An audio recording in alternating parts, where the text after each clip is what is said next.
Dead Rising calls them psychopaths. The game treats them as obstacles, boss fights, enemies between you and survival. But here's a question nobody really asks. What if some of them were right? Not right to kill, obviously, but right about something. Right to be angry. Right to see what everyone else was missing. Right in ways that make their actions complicated instead of simple. Because when you actually listen to what these people are saying, when you look at why they snapped, some of them start to look less like villains and more like victims who became predators. So let's ask the uncomfortable question. Which psychopath in Dead Rising was morally right? Okay, I need to be clear about something right up front. When I say morally right, I'm not justifying murder. Obviously, these people kill innocent survivors. That's inexcusable. But morality isn't binary. Someone can be right about the problem and can catastrophically wrong about the solution. They can have legitimate grievances and still become monsters. They can see real injustice and respond with worse injustice. That's what makes Dead Rising psychopaths so interesting. They're not random lunatics. Every single one of them has a reason, a breaking point, a moment where something inside them said, "This is it. This is what I've been waiting for." Or, "This is the proof that I was right all along." Today I want to go through the major psychopaths in Willamette and actually examine their moral positions. Not whether murder is okay. It's not. But whether the things they believed, the grievances they had, the worldviews they operated from, whether any of that was valid. Some of these people were just broken. Some were always monsters waiting for permission.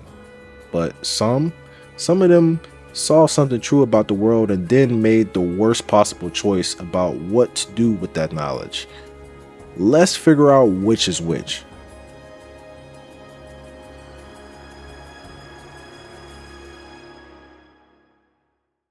Let's start with Stephen Chapman, the grocery store manager. On the surface, he seems like a straightforward villain. He's hoarding food in the middle of a crisis. He's attacking anyone who tries to take his supplies. He's literally killing people over milk and eggs. That's monstrous, right? People are starving. He has resources. He should share. I don't take kindly to vandalism. I won't allow it! But listen to what Stephen Ashley says. He talks about vandals. He talks about order. He sees the survivors not as desperate people, but as looters who are disrespecting the institution he spent his life maintaining. Here's the thing. Stephen has a point about something real. When society collapses, the social contract breaks. The people who prepared, who worked, who built reserves, they often feel taken advantage of by those who didn't. Stephen looks at the chaos of the mall and sees a total lack of respect for property and labor. That's not entirely unreasonable to resent. But here's where Stephen gets catastrophically wrong. He's not protecting his family. He's not even protecting himself, really. He's protecting the merchandise. He is valuing the aesthetic of a clean store over human life. The groceries he's killing for will rot eventually. He can't possibly eat all of them. He's not actually surviving. He's just punishing people for breaking the rules in a world where rules no longer exist. Stephen is right that chaos requires order. He's right that looting is ugly. But his response, hoarding food while people starve, killing over canned foods, that's not justice. That's just spite. He's morally right about the need for order and morally bankrupt about what that order is for.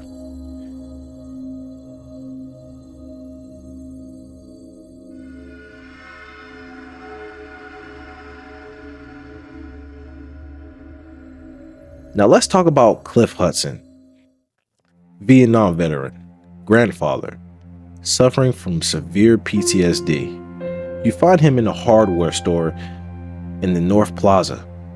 But when the outbreak happens, Cliff doesn't see zombies. He sees the Viet Cong. He doesn't see a hardware store. He sees the jungle. He's back in the war that never really ended for him. And here's what breaks my heart about Cliff. This man served his country. He went to war. He came back broken, and the system that sent him there did nothing to help him heal. He's effectively digging tunnels under a hardware store, turning power tools into weapons because his mind has completely retreated into a defensive, fugue state. Cliff is a victim. Full stop. When Frank approaches him, Cliff doesn't see a photojournalist. He sees an enemy combatant. So, can we really say he's a villain? Here's the moral complexity. Cliff isn't choosing to be cruel. He is imprisoned by illness. He generally cannot distinguish reality from his flashbacks. When he attacks Frank, he legitimately believes he is fighting for his life against soldiers. That doesn't make the violence okay though, but Cliff's moral culpability is different from, say, Steven's. Steven chose cruelty. Cliff is trapped in a nightmare. And his death scene is one of the saddest moments in the franchise. He snaps out of it for just a second. He hands Frank a picture of his granddaughter. The war. It wasn't over. Not for me. It never ended.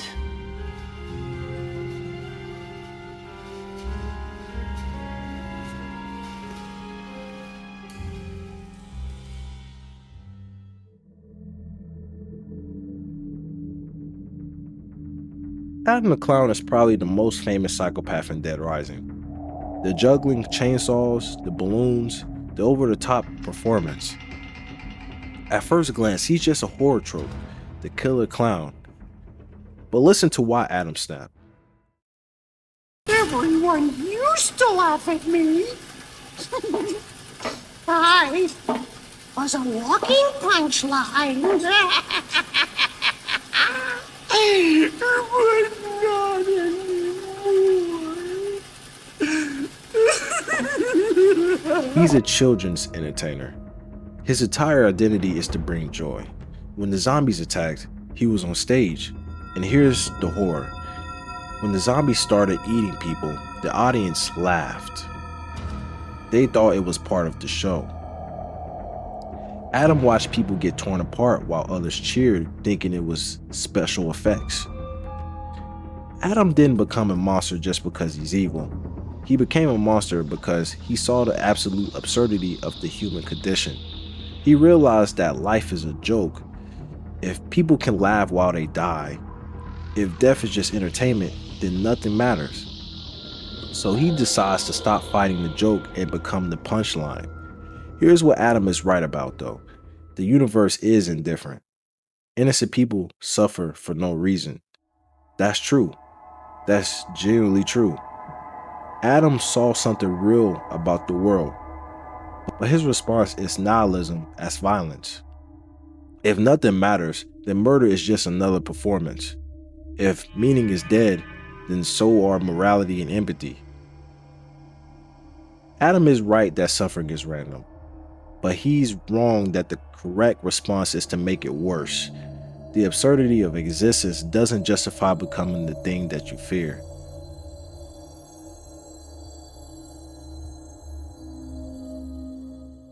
I want to briefly touch on Sean Keanan, the cult leader. Sean believes the outbreak is divine judgment, that humanity deserved this, that the zombies are instruments of cleaning scent to purify a corrupt world. And here's the uncomfortable part. Is he entirely wrong? Think about what actually caused the Willamette outbreak. Government scientists experimenting on 4 civilians to increase cattle production. A massacre to cover up their mistakes. Institutional evil that destroyed an entire town and then tried to do it again in Colorado. Sean looks at that and says, see, humanity is corrupt. We deserve judgment. He's not wrong that humanity has capacity for massive evil. He's not wrong that the outbreak is the consequence of human corruption. But where Sean goes catastrophically wrong is in deciding that he gets to be the judge. that recognizing sin gives you permission to become the executioner. Sean is right that the world has injustice, but his solution, sacrificing the impure, doesn't fix corruption. It just adds more bodies to the The pile. end of the world is upon us. Death itself has overflowed upon the world, defiling us all.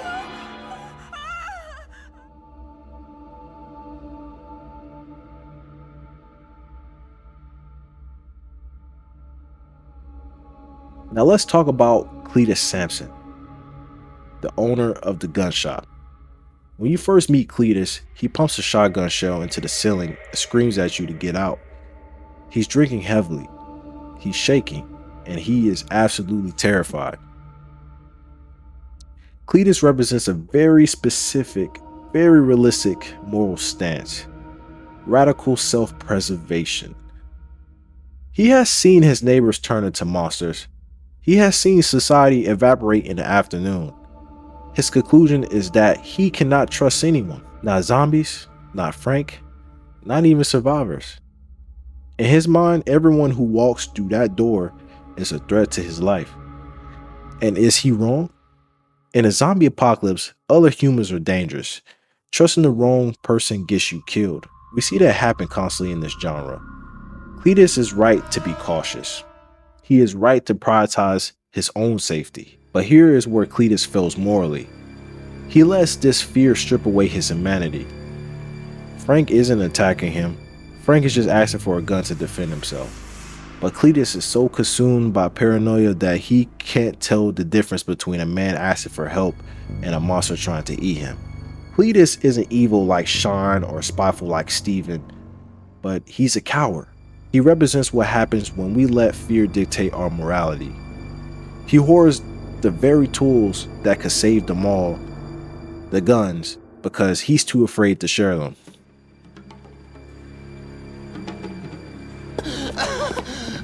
Let me go! Hey! Please! Hey, wait! No! No!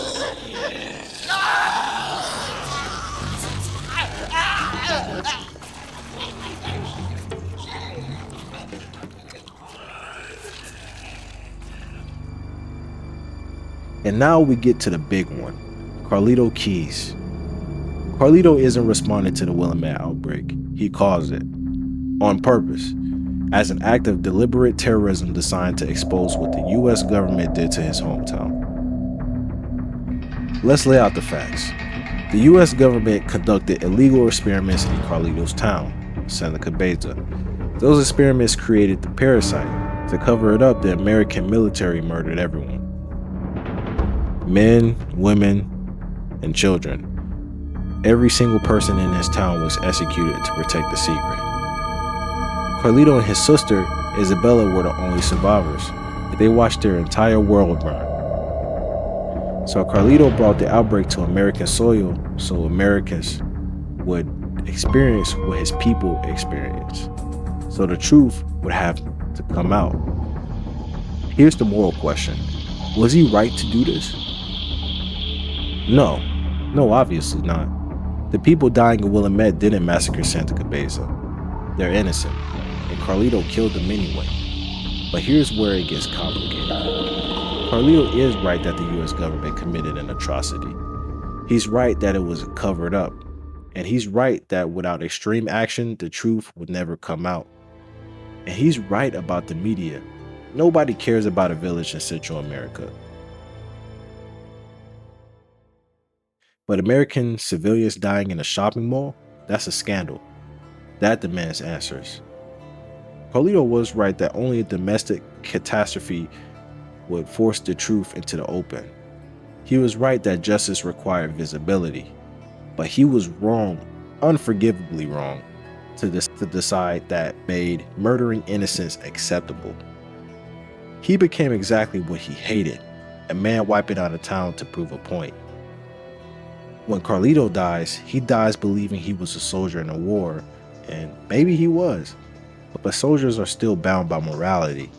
You don't get to massacre civilians because your cause is just. Has been to get revenge. for what you people did to Santa Cabeza, to my hometown.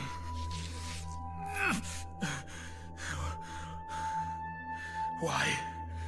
Why was your meat so much more important to you than human life? Why? Why did my people have to die to feed your fat bellies? So which psychopath was morally right? The answer is none of them. Not fully. Every psychopath in Dead Rising saw something true. Stephen saw disorder. Cliff saw war. Adam saw meaninglessness. Sean saw corruption. Cletus saw danger. And Carlito saw atrocity. They were all right about something. And they all made the same choice. To become the thing they hated. To respond to cruelty with cruelty. And that's why Frank matters. Frank sees the same things they do. He sees the corruption and he sees the horror. But Frank's response is different. He documents, he rescues who he can, he proves that seeing darkness doesn't require becoming darkness. So which psychopath was right? Carlito came the closest. His grievance was the most legitimate, but closest to right in a group of mass murderers and isn't the same as actually being right. In the end, nothing, no trauma, no injustice, no corruption justifies the choice to kill the innocent. So what do you guys think? Did I get any of these wrong? Is there a psychopath I'm being too harsh on? Make a case in the comments. And if you're into these type of videos, please like and subscribe. I have a lot of more videos for Dead Rising games, different types of games, but it's been a while since I've been posting, man, and sometimes I just gotta, take a break sometimes with life and stuff, but I hope you guys are doing well, and more gameplays are coming out. And I hope you guys have a good year this year. I'll see y'all in the next video. Peace, and Red Major 2K is out.